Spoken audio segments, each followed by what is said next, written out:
નમસ્કાર, હું છું જયેશ. પનોતી આવી એટલે સૌ કોઈ આખરે એ બાબતે સૌથી વધુ ચિંતિત થઈ જતા હોય છે કે હવે તો આપણે ગયા, હવે તો શનિની કુદ્રષ્ટિ આપણી પર પડશે અને આપણું ધનોત પનોત થઈ જશે અને એ પનોતી દરમિયાન તો તેઓ કોઈ સારું કામ પણ શરૂ નથી કરી શકતા અને જે ખરાબ થાય છે તો દોષનો ટોપલો શનિદેવ પર ઢોળી દે છે, પોતાના નસીબ પર ઢોળી દે છે. પરંતુ આ બાબત સંપૂર્ણ સાચી નથી અને તેમાં ઘણી બધી ત્રુટીઓ છે, ઘણી બધી અસમંજસ છે. એ અસમંજસ દૂર કરવાનું કામ જ તો ભાગ્યમંત્ર કરે છે. અને આજે આપણે શનિ પનોતી વિશે એવી જ બાબતો જાણીશું કે પનોતી આવી એટલે નડે જ અને તે ખરાબ ફળ આપે જ. તે બાબતમાં આખરે કેટલી સત્યતા, કેટલી ભ્રમણા, આ તમામ બાબતોની આજે આપણે છણાવટ કરીશું અને તે છણાવટ માટે આપણી સાથે જોડાયા છે જાણીતા જ્યોતિષી ચેતનભાઈ પટેલ. ચેતનભાઈ, આપનું ખૂબ ખૂબ સ્વાગત છે. નમસ્કાર. આજનો દિવસ ખૂબ જ ખાસ છે કારણ કે જે પનોતીથી ડરી ગયા છે તેમને ઘણી બધી સારી બાબતો આજે જાણવા મળવાની છે. આમ તો પનોતી એટલે સૌથી પહેલાં ડરવું, પોતાના નસીબ પર રડવું, આ તમામ બાબતો શરૂ થઈ જતી હોય છે અને જ્યારે પણ કંઈક અઘટિત ઘટે ત્યારે આ જ રોદણા રોવાતા હોય છે. પરંતુ સૌથી મોટો પ્રશ્ન જે છે કે પનોતી આવે એટલે શું ખરાબ જ થાય? પનોતીના સમયગાળામાં શું આપણું ધનોત પનોત જ નીકળે? આ જે એક માનસિકતા છે તેને લઈને આપ શું કહેશો? જયેશભાઈ, પનોતી એટલે અશુભ નહીં. પનોતીમાં અશુભ થઈ શકે, આપણે એવું નકારી નથી શકતા કે ન થાય, પણ પનોતી એટલે એવું ચોક્કસ સમજવાનું કે આપણે કરેલા કર્મોનું ફળ.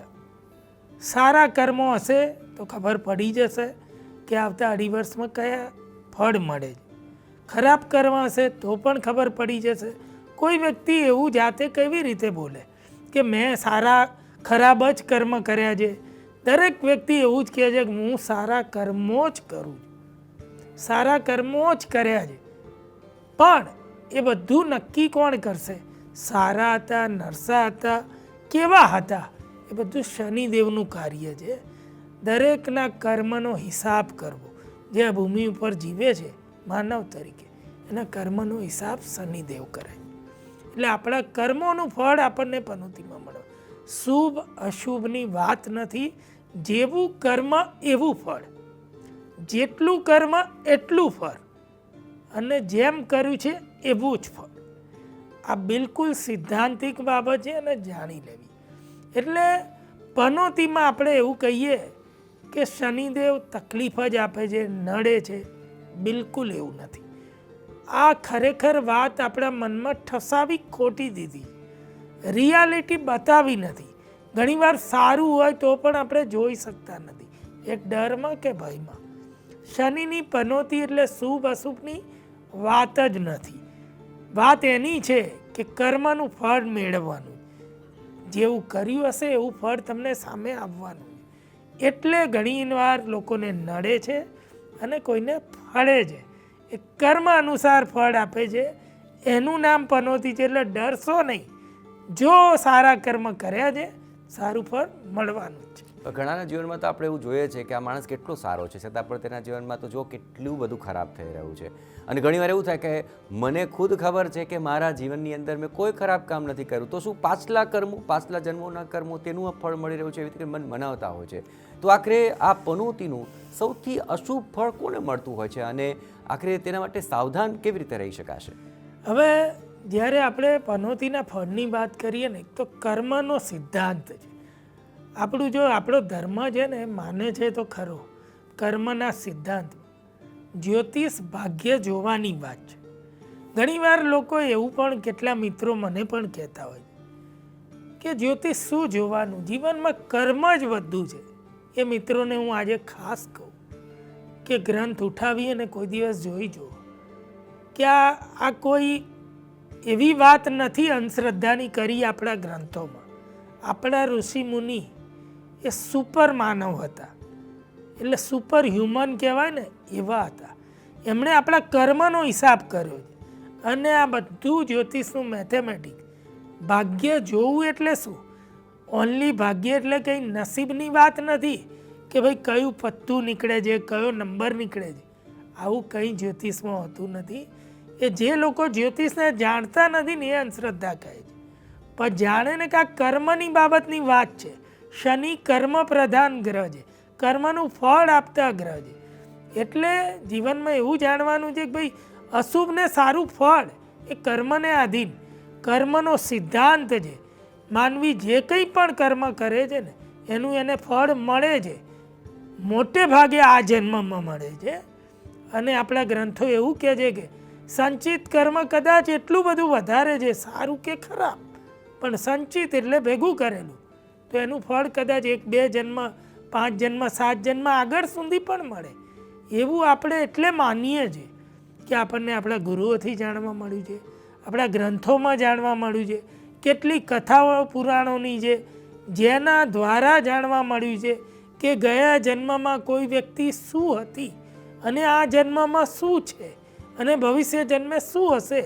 એની કેટલી બધી વાતો, કેટલી બધી સ્ટોરીઓ આપણા ગ્રંથો અને પુરાણોમાં છે, જેને આપણે આપણો ધાર્મિક પુસ્તકો માનીએ, જેને સાચી માનીએ છીએ અને જે હકીકતમાં છે. ચાહે ભગવાન કૃષ્ણના જીવનની વાત હોય, રામના જીવનની વાત હોય કે અન્ય કોઈ પણ એવા પાત્રોની વાત હોય, એમના જીવનમાં આગળ પાછળના જન્મો છે. એટલે આ જન્મનું પણ ફળ મળે છે અને સંચિત કોઈ પાછલા જન્મનું કોઈ એવું ફળ બાકી હોય તો તે પણ મળે છે. એટલે પનોતી કેવળ તમારા કર્મનું ફળ આપે છે, બીજાના કર્મનું નથી આપતું. એ વાત એટલી અહીંયા નિશ્ચિત છે. હવે કોને અશુભ મળે ફળ, આ વાત પણ બિલકુલ જાણવાની છે. જો અશુભ કર્મ તો તમે નક્કી નહીં કરી શકો કે આપણે અશુભ કર્મ કર્યું છે. અશુભ કર્મ કરવાવાળા પણ કર્મ કરવાના કારણો બતાવી દે છે. આવું બન્યું હતું એટલે મારે આ કરવું પડ્યું હતું.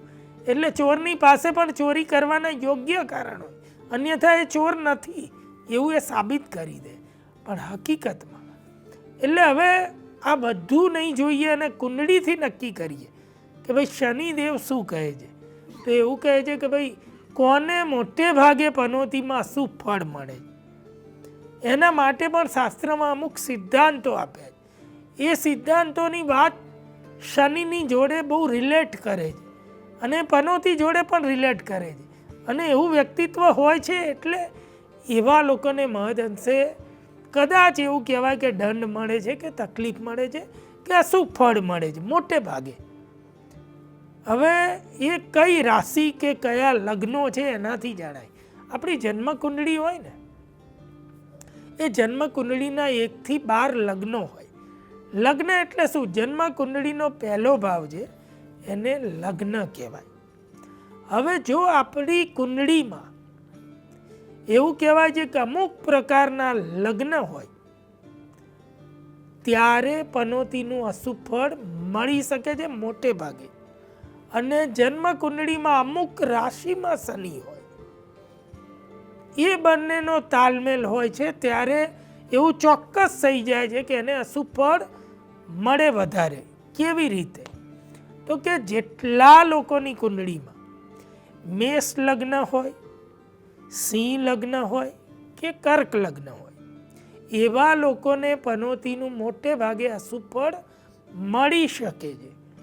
કેમ કે એમના સંચિત કર્મો એ પ્રકારના હોઈ શકે છે કે જેમાં જેમને એવું કહેવાય કે શનિ ઘડે છે એમ માની આપણે લઈએ છીએ. અને જો મોટે ભાગે એ લગ્નોમાં શનિ શત્રુ ક્ષેત્રી હોય અથવા તો શનિ એ જ સ્થાનમાં હોય, લગ્નમાં હોય, એવા લોકોને પણ મોટે ભાગે અશુભ ફળ મળે છે. આવી રીતે આપણે કુંડળીમાં જાણી શકીએ છીએ કે ભાઈ શનિ કોને અશુભ ફળ આપે. મેષ લગ્ન, સિંહ લગ્ન કે કર્ક લગ્ન, આ જેનું છે તેને શનિનું અશુભ ફળ મળી શકે છે. પરંતુ એ શ્યોર ત્યારે થઈ જાય કે તેમની જ કુંડળીમાં શનિ મેષ રાશિમાં, શનિ સિંહ રાશિમાં કે શનિ કર્ક રાશિમાં હોય તો તેમનું અશુભ ફળ મળવું વધારે એવું ગાઢ બની જાય છે અને મોટે ભાગે તેમને અશુભ ફળ મળે છે. એટલે તેમને જ્યારે પનોતી આવે ત્યારે તેમણે સાવધાન રહેવું જોઈએ અને જાગતા રહેવું જોઈએ અને તેનું નિવારણ અવશ્ય કરવું જોઈએ. બિલકુલ. આ જ રીતે હવે શનિનું આખરે સૌથી શુભ ફળ ક્યારે મળે તે પણ જણાવી દો અને તેના માટે આખરે શું ઉપાય કરી શકાય. હવે જ્યારે શનિની વાત આવી કે શનિની પનોતીમાં શુભ ફળ ક્યારે મળે અને કોને મળે એ પણ આપણે જાણવાનું છે કે ભાઈ એટલી એવી ઘણી રાશિમાં શનિ હોય અને સાથે એવા લગ્નમાં શનિ હોય કે એવા લગ્નો કુંડળીના જન્મ લગ્ન હોય એ ખાસ જાણી લો. તો કહે છે જેટલા લોકોની કુંડળીમાં શનિ યોગી બનતો હોય ને એ બધાને શુભ ફળ મળે. જેટલા લોકોનું તુલા લગ્ન છે, જે લોકોની કુંડળીમાં વૃષભ લગ્ન છે, જે લોકોની કુંડળીમાં મકર લગ્ન છે, જે લોકોની કુંડળીમાં કુંભ લગ્ન છે, આ ચારે લગ્નો જેના છે તેની કુંડળીમાં શનિ સુફળદાયી કે યોગી બને છે. એટલે મોટે ભાગે વૃષભ લગ્ન, તુલા લગ્ન, મકર લગ્ન અને કુંભ લગ્ન આટલા જેના લગ્નો છે એવા લોકોને જો કુંડળીમાં વૃષભનો શનિ, તુલાનો શનિ, મકરનો શનિ કે કુંભનો શનિ છે તો તમારે એવું માનવાનું કે તમને મોટે ભાગે પનોતી શુભ નીવડશે અને એ શનિની પનોતીમાં જબરજસ્ત લાભ થશે, ન ધારેલી પ્રગતિ થશે અને જીવનમાં મોટા મોટા લાભ એવા જ લોકોને મળે છે કે જેની કુંડળીમાં શનિ બળવાન હોય, શનિનું લગ્ન હોય અથવા તો જન્મ લગ્ન એવી ટાઈપનું હોય કે જેમાં શનિ હોય અને શનિ કુંડળીમાં બળવાન બની આ 4 લગ્નોમાં હોય તો તમારે એવું ચોક્કસ સમજવાનું છે કે મોટે ભાગેની પનોતી એમના માટે પ્રગતિકારક, શુભ, લાભ આપનારી, પ્રગતિ કરનારી ચોક્કસ હોય છે. બિલકુલ. તો આખરે શનિની પનોતીનું અશુભ ફળ શુભ ફળ ક્યારે મળે તે પણ આપણે જાણી લીધું છે, પરંતુ નિવારણ એ સૌથી મોટો ઉપાય છે. આખરે પનોતીમાં પણ નિવારણ કરશો તો કઈ રીતે કરશો, તેના માટેના શું ઉપાયો હોઈ શકે તે પણ અમે આગળ આપને ચોક્કસપણે જણાવવા જઈ રહ્યા છીએ. પણ અત્યારે જે માહિતી આખરે ચેતનભાઈ આપી છે તે બદલ આપનો ખૂબ ખૂબ આભાર. નમસ્કાર. કહેવાય છે કે સમસ્યા હોય તો તેનું નિવારણ હોય છે, દુઃખ હોય તો સુખ શોધવાના કારણો હોય છે અને શનિની પનોતી હોય તો તેના ઉપાયો પણ હોય છે. તો આગળ ભાગ્યમંત્રની અંદર શનિ પનોતીના એ તમામ ઉપાયો નિવારણ જોવાનું ચૂકશો નહીં. હાલ પૂરતી આપશો રજા. નમસ્કાર.